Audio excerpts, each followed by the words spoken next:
കഴിഞ്ഞ ദിവസമാണ് ബലൂചിസ്ഥാനിൽ ഒരു വമ്പൻ സ്ഫോടനമുണ്ടായത്. ക്വറ്റയിലാണ് ഈ സ്ഫോടനം ഉണ്ടായിരിക്കുന്നത്. ഈ സ്ഫോടനത്തിൽ 10 പേർ മരണപ്പെടുകയും 30-ലധികം പേർക്ക് പരിക്കേൽക്കുകയും ചെയ്തു എന്ന റിപ്പോർട്ടുകളുണ്ട്. അതിൻ്റെ ദൃശ്യങ്ങളൊക്കെ പുറത്തു വന്നതാണ്. അതിഭീകരമായിട്ടുള്ള ദൃശ്യങ്ങളാണ്.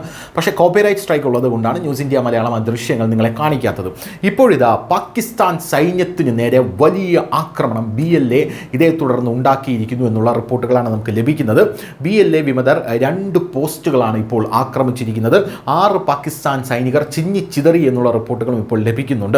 ബലൂചിസ്ഥാനിലെ കലാറ്റിലും തുർബത്തിലും നടന്ന 2 വ്യത്യസ്ത ആക്രമണങ്ങളിലാണ് 6 പാകിസ്ഥാൻ സൈനികർ കൊല്ലപ്പെട്ടതായി ഇപ്പോൾ BLA പറയുന്നത്. ആധുനികവും ഓട്ടോമാറ്റിക് ആയുധങ്ങളും ഉപയോഗിച്ച് BLA പാകിസ്ഥാൻ സൈന്യത്തെ ലക്ഷ്യം വെച്ചു. പാകിസ്ഥാൻ സൈന്യത്തിനെതിരായ സ്വാതന്ത്ര്യ സമരമെന്നാണ് BLA ഈ ആക്രമണങ്ങളെ വിശേഷിപ്പിച്ചത്.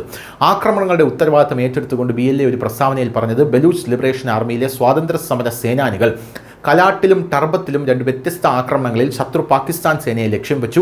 ഇതിൽ കനത്ത നഷ്ടം നേരിട്ടതിനെ തുടർന്ന് സൈനികർ പിൻവാങ്ങാൻ നിർബന്ധിതരായി. ടർബത്തിലെ അബ്സാർ പ്രദേശത്തെ ഒരു സൈനിക പോസ്റ്റ് ലക്ഷ്യമാക്കി മറ്റൊരു ഗ്രനേഡ് ആക്രമണവും നടന്നുവെന്ന് അറിയാൻ സാധിക്കുന്നുണ്ട്.